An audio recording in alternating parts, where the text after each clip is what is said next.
Assalamualaikum warahmatullahi wabarakatuh. Baik, sebelumnya perkenalkan nama saya Aryo Tandayu, mahasiswa dari UIN Fatmawati Soekarno Bengkulu, Prodi Tadris Bahasa Indonesia.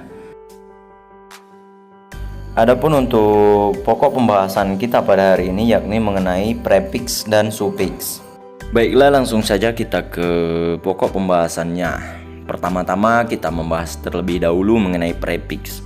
Prefiks itu awalan. Adapun untuk jenis-jenis prefiks, yang pertama itu ada prefiks ber. Awalan ber memiliki beberapa macam perubahan, yaitu bel dan ber. Perubahan tersebut tergantung pada kata dasarnya. Aturan perubahan prefiks ber dan penggunaannya seperti di bawah ini. A. Menyatakan kepunyaan pada kata berdasi, bertato, beruang. B. Untuk menyatakan penggunaan pada kata bersepeda, berkacamata. C. Untuk menyatakan kegiatan pada kata berkarya, bertelur, dan bekerja. D. Untuk menyatakan jumlah pada kata berlima, bertiga. Dan yang E. Untuk menyatakan suasana hati pada kata bersukaria, berbahagia. Selanjutnya yang kedua, prefiks ber dengan akhiran an. Imbuhan ber dengan akhiran an mempunyai dua makna, yaitu untuk menyatakan banyaknya pelaku atau perbuatan yang dilakukan terjadi secara berulang, serta untuk menyatakan hubungan timbal balik di antara dua pelaku. Keduanya sama-sama menggunakan kata kerja perba sebagai predikatnya. Bedanya, makna yang pertama menggunakan perba biasa, sementara makna yang kedua menggunakan perba resiprok. Adapun perba resiprok merupakan kata kerja yang bermakna perbuatan timbal balik antar subjek atau pelaku. Yang ketiga, prefiks ber dengan akhiran kan. Imbuhan gabungan ber dengan akhiran kan adalah gabungan awalan ber dan akhiran kan pada sebuah kata dasar. Pengimbuhannya dilakukan secara bertahap. Mula-mula kata dasar diberi awalan ber, kemudian diberi akhiran kan. Misalnya pada kata modal, mula-mula diberi awalan ber sehingga menjadi bermodal. Kemudian diimbuhkan akhiran kan sehingga akhirannya menjadi bermodalkan. Fungsi imbuhan gabung ber dengan akhiran kan adalah membentuk kata kerja intransitif yang dilengkapi dengan sebuah pelengkap atau komplement. Contoh, ia bermodalkan semangat untuk meraih sarjana. Makna imbuhan gabung ber dengan akhiran kan pada kalimat tersebut yaitu untuk menyatakan, menyediakan yang disebut dengan perlengkapannya. Yang keempat, prefiks me. Awalan me dapat berubah-ubah bentuk tergantung pada kata dasar dan bermakna dan makna yang akan dibentuk nantinya. Beberapa macam bentuk awalan me diantaranya adalah men, meng, men, mem, dan menge. Perubahan bentuk me akan membuat makna-makna yang berbeda dalam satu kata dasar. Agar lebih jelas, coba lihat contoh di bawah ini. Menanam dari kata tanam, menyiram dari kata siram, mengesampingkan pada kata samping, mempertahankan dari kata tahan. Kata yang kurang adalah kata dasarnya, sedangkan yang tidak dikurang adalah kata yang sudah menerima imbuhan. Yang kelima, prefiks me dengan akhiran kan. Imbuhan me dengan akhiran kan memiliki beberapa makna seperti berikut ini. Yang A, melakukan pekerjaan untuk orang lain. Contoh, ayah membelikan adik mainan baru. B, menyebabkan atau membuat jadi.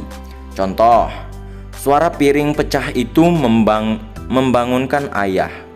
Kedua, karena panik, ia menjatuhkan gelas yang dipegangnya. C, melakukan perubahan. Contohnya, orang itu memukulkan tongkat ke mejaku. Prefiks yang keenam yaitu prefiks me dengan akhiran i. Imbuhan me dengan akhiran i berfungsi untuk membentuk kata kerja aktif intransitif menjadi kata kerja transitif. Contoh, A, ibu sedang menangis. B, ibu sedang mengisi kepergian nenek. Yang ke B, ibu sedang menangisi kepergian nenek. Kata menangis dalam kalimat A adalah kalimat intransitif, tidak berobjek. Sedangkan kata yang menangisi dalam kalimat B menjadikan kalimat tersebut harus memiliki objek atau transitif. Yang ketujuh, prefiks di. Imbuhan di membuat kata dasar yang awalnya aktif menjadi pasif.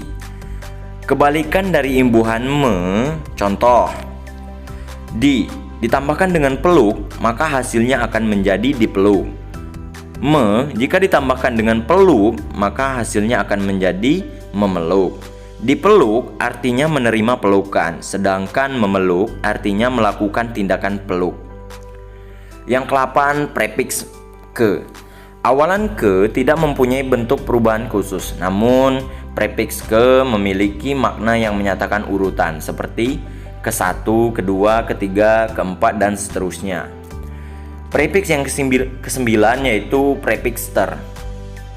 Imbuhan ter membentuk kata pasif, fungsinya sama dengan imbuhan di yang juga membentuk kata kerja pasif. Selain kata kerja pasif, imbuhan ter juga membuat makna kata seperti di bawah ini. Menyatakan keadaan pada kata tertutup, terbuka, terkunci. Menyatakan sifat pada kata terbaik, terhebat, tersohor. Menyatakan ketidaksengajaan pada kata terambil, terbawa, tertinggal. Menyatakan kegiatan yang terjadi secara tiba-tiba pada kata terlempar, tertawa, terjatuh. Langsung saja kita ke topik pembahasan yang kedua, yakni membahas tentang sufiks. Sufiks itu adalah akhiran. Adapun untuk jenis-jenis sufiks, yang pertama itu ada sufiks kan. Imbuhan sufiks kan ini akan mengubah suatu kata menjadi kata kerja. Kata kerja yang terbentuk akibat mendapat sufiks kan menyatakan makna perintah. Contoh, kata yang mendapat imbuhan sufiks kan pada kata ambilkan, dengarkan, dan tumbangkan. Yang kedua, sufiks i. Kata yang mendapat imbuhan sufiks i akan mengubah makna menjadi makna perintah. Contoh, kata yang mendapat imbuhan sufiks i yaitu cabuti, turuti, dan lengkapi. Baiklah, mungkin hanya itu yang dapat saya sampaikan mengenai prefiks dan sufiks. Kepada teman-teman, jika terdapat kesalahan dalam video pembelajaran ini, saya mohon maaf. Kepada Allah saya mohon ampun. Saya akhiri, sekian, terima kasih. Wassalamualaikum warahmatullahi wabarakatuh.